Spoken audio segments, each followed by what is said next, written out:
부동산 투자로 그래도 남들이 얘기하는 성공이라는 걸 하신 분들을 봐왔어요. 근데 요즘 뭐 SNS나 이렇게 핸드폰으로 보면은 젊은 사람들이 뭐 건물주가 됐다, 뭐 나는 되게 비싼 수입차를 탄다, 막 이런 영상들이 정말 많이 올라오더라고요. 그리고 저만 따라하면 뭐 이렇게 할 수 있어, 월 몇백을 벌 수 있습니다, 이런 내용이 너무 많아요. 근데 그거를 보면서 되게 놀란 게 99%의 사람들이 그거를 부러워하고 있다는 겁니다. 네. 왜냐하면 나는 지금 집도 없고 돈도 없고 차도 없고 이런 소외감들이 느끼기 때문이거든요.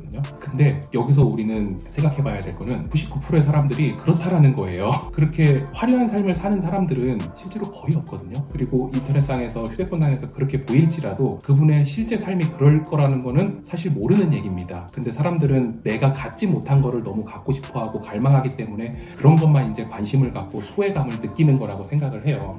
그래서 저는 이제 부동산 투자를 봤을 때 너무 그런 것만 보고 나도 빨리 부자가 돼야지 라고 생각하면서 부동산 투자를 하면은 사실 자산의 증식은 어렵습니다. 그런 거일수록 검은 손길이 많이 이제 유혹이 되거든요. 나만 따라하면 큰 돈 벌 수 있어. 그러면은 왜 그 사람이 다른 사람이 데리고 큰 돈을 벌게 하겠어요? 그냥 혼자 큰 돈 벌고 살면 되는데 그냥 굳이 그렇게 하지 않거든요. 그리고 지금 투자하면 뭐 엄청난 돈을 벌 수 있습니다. 뭐 수익률이 몇십 프로가 돼요라고 이제 광고하는 상품들도 보는데 진짜 그렇게 좋은 상품이면 광고를 하지 않아도 다 나갑니다. 그래서 너무 그런 거에 좀 현혹되시지 않으셨으면 좋겠어요. 왜냐하면은 실제로 부동산 투자를 하면서 성공하신 분들을 보니까 이분들이 10년, 20년 만에 성공한 확률은 거의 없었습니다. 거의 제가 봤을 때는 거의 20년이 지났을 때 성공하신 분들이 많아요. 그래서 그만큼 연세가 많으신 분들이 실제로 성공을 하셨겠죠. 근데 그분들을 입에서 성공이라는 단어를 들어보지 못했습니다. 자기는 아직도 열심히 해야 된다, 더 노력해야 된다, 이런 얘기만 제가 많이 들었거든요. 그래서 그분들의 삶을 보니까 굉장히 노력을 많이 하시는 거예요. 우리 인생을 100세, 요즘 뭐 100세 시대라고 하잖아요. 그래서 100세로 받고 그냥 사계절로 한번 나눠봅시다. 그러면은 25살까지가 봄이거든요. 50살까지가 여름이에요. 그 이후에 75살까지가 가을입니다. 마지막 이제 겨울이 되겠죠. 그만큼 봄, 여름, 가을, 겨울로 봤을 때 우리가 수확할 수 있는 시기는 가을이거든요. 여름에 피땀 흘려서 노력을 한 다음에 중반이 넘어서야만 그만큼 수익이 발생을 한다라는 거예요. 이렇게 말씀드리면 좀 실감이 안 가실 텐데, 예를 들어서 말씀을 드리면 여러분들 원조 맛집을 갑니다. 맛집에 몇 년 전통이, 10년 전통 이렇게 써있으면 맛집이라고 생각하세요? 10년도 되게 긴 시간이에요. 근데 내가 소비자로 돌아와서 진짜 객관화가 됐다? 그러면 10년 전통 이러면 10년이 무슨 전통 있는 맛집이야, 이렇게 생각을 하시거든요. 적어도 30년 전통은 돼야 이제 사람들이 가기 시작을 합니다. 부동산 투자도 똑같아요. 어느 한 분야에서 내가 정말 잘하기 위해서는 그만큼 오랜 시간 동안 공을 들여야 된다는 겁니다. 다시 말씀드릴게요. 부동산 투자도 똑같다라는 거는 내가 직장인이에요. 지금부터 부동산 투자를 시작했어요. 진짜 나중에 크게 돈을 번다라는 얘기를 듣기 위해서는 적어도 그 정도의 시간이 필요하다라는 겁니다. 여러분들 회사 생활을 하면서 일반적인 기업에서 대표이사가 되기까지 몇 년이 걸릴까요? 10년이 걸릴까요? 20년이 걸릴까요? 그거보다 더 오랜 시간이 돼야지만 그 회사에서 일 제일 잘하는 사람이 될 수 있는 거예요. 임원도 동일하죠. 임원도 되기 위해서 몇십 년이 걸립니다.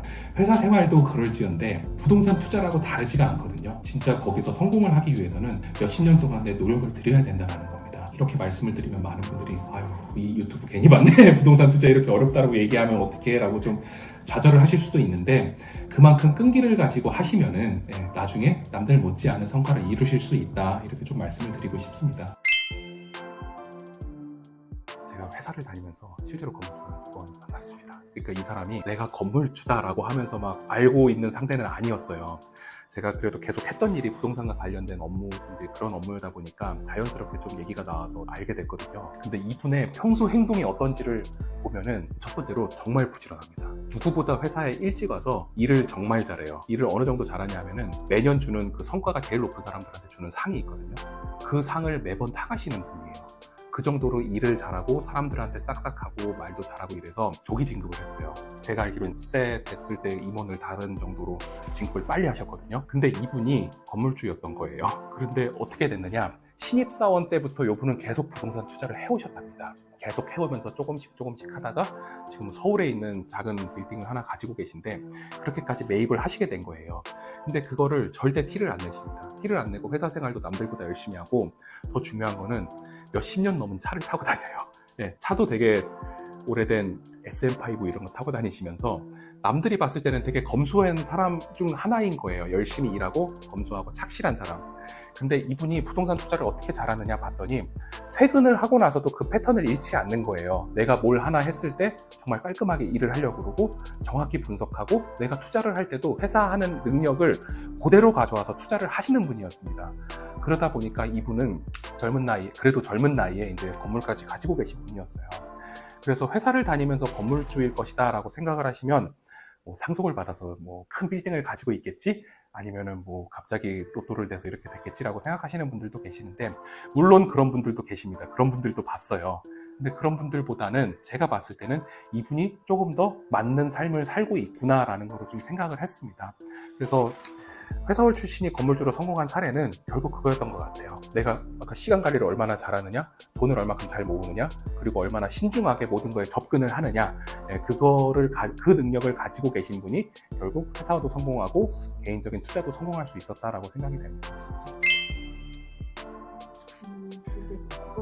네, 네. 좀 부동산 투자에 관심이 있으신 분들은 이 질문을 가장 기다렸을 거예요. 네, 부동산 시장을 어떻게 보고 있느냐, 내년에 부동산 가격이 떨어질 거냐, 오를 것이냐, 이거에 대한 질문을 가장 많이 하세요. 사실 그거에 대한 예측도 많이 유튜브 영상에서 나오기도 하죠. 근데 저는 시장을 예측하는 능력은 없습니다. 왜냐하면 시장 가격에 영향을 주는 변수들이 진짜 많아요. 사람들은 금리가 떨어지면 부동산 가격이 오를 것이다, 딱 요 하나만 가지고 판단을 하는 사람들도 있거든요. 근데 금리만 영향을 미치겠습니까? 수많은 경제 변수들이 영향을 미치면서 부동산 가격은 계속 왔다 갔다 해요. 그러면은 서울 부동산 가격은 무조건 오릅니다 이렇게 예측을 할 수도 있지만, 실제로 서울 부동산 가격이 모두 오른다 그래서 제가 서울에 살고 있는데 제 집이 올랐을까요? 그거를 한번 생각을 해보세요. 뉴스에서는 지금 부동산 가격이 막 화랑이다라고 하는데 내 집은 올랐나? 라고 생각을 해보시면은 그렇지 않은 경우가 많습니다. 왜냐하면 부동산의 특성이 기본적으로 개별성을 가지고 있다는 거예요. 지역의 특수성도 가지고 있습니다. 지역마다 그 오르는 폭은 다 다르고요. 그 지역이 단순히 시, 도, 군 요 정도가 아니라 동 안에서도 달라요. 부동산이 뭐 오피스텔도 있고요. 부동산 아파트도 있고 빌라도 있고 여러 가지 상품들이 있죠. 그 안에서 누가 오르고 누가 떨어지고는 전혀 다 다른 문제고요. 아파트라고 하더라도 A동에 있는 거 같은 구 안에 있어도 A동에 있는 거, B동에 있는 거, 이게 또 가격의 등락폭이 전혀 다릅니다. 그렇게 부동산은 가지고 있는 개별적인 특성이 너무 강한데 사람들은 이렇게 뭉뚱그려서 얘기하는 걸 너무 좋아한다라는 거예요. 서울 부동산 가격이 올랐다, 내년에 오른다, 이게 확정적인 얘기라고 쳐요, 만약. 그러면은 제가 서울 부동산을 다 가지고 있는 사람이어야 됩니다. 그래야 그게 맞아 들어가는 거거든요. 근데 부동산은 그렇지 않다라고 말씀을 드렸잖아요. 그래서 저는 예측이, 물론 전체적인 통계나 평균으로는 예측을 할 수는 있지만 한 개인한테는 그런 예측치가 크게 효용은 없다라고 생각을 하는 사람이에요. 그래서 진짜 부동산에 대해서 내가 좀 판단을 하고 싶다라고 하면은 내가 가지고 있는 부동산부터 먼저 살펴보셔야 되는 게 맞다라고 생각합니다. 이게 단순히 시장 영향에 통해서 가격이 오른다 떨어진다라는 건 예측할 수 없는 부분이니까 내 주변에 뭐 혹시라도 뭐가 개발이 될 게 있다? 그러면은 단순히 그게 사람들이 뭐 개발된대라고 듣는 게 아니라, 만약 내가 서울시에 산다, 그럼 서울시 자료를 찾아보기도 하는 거고요. 보도 자료를 찾아보기도 하는 거고요. 공고나 공시 자료를 찾아보기도 하는 거고요. 더 나아가서 뭐 서울시 도시기본계획을 찾아보기도 하고, 그렇게 구체적으로 하나하나 나한테 맞는 정도를 파고드는 게 사실 더 부동산 투자의 중요한 방법이라고 생각이 됩니다. 여러분들이 이제 부동산 투자를 하시는 목적이 뭔지를 한번 생각을 해보셨으면 좋겠어요. 투자를 하는 목적이 무엇이냐? 돈보다 더 중요한 게 저는 행복이라고 생각을 하거든요. 사실 돈을 버는 이유도 행복하기 위해서잖아요. 근데 부동산 투자를 하면서 행복이 심각하게 침해가 되고 있다라고 하면은 저는 부동산 투자를 권하지 않습니다. 한 문장으로 정리를 하라면은 부동산 투자는 긴 시간이 필요한 거기 때문에 한 건으로 일희일비하지 않고 계속 이 시장을 지켜줬으면 좋겠다. 그게 바로 성공의 길이다라고 좀 말씀을 드릴 수 있습니다.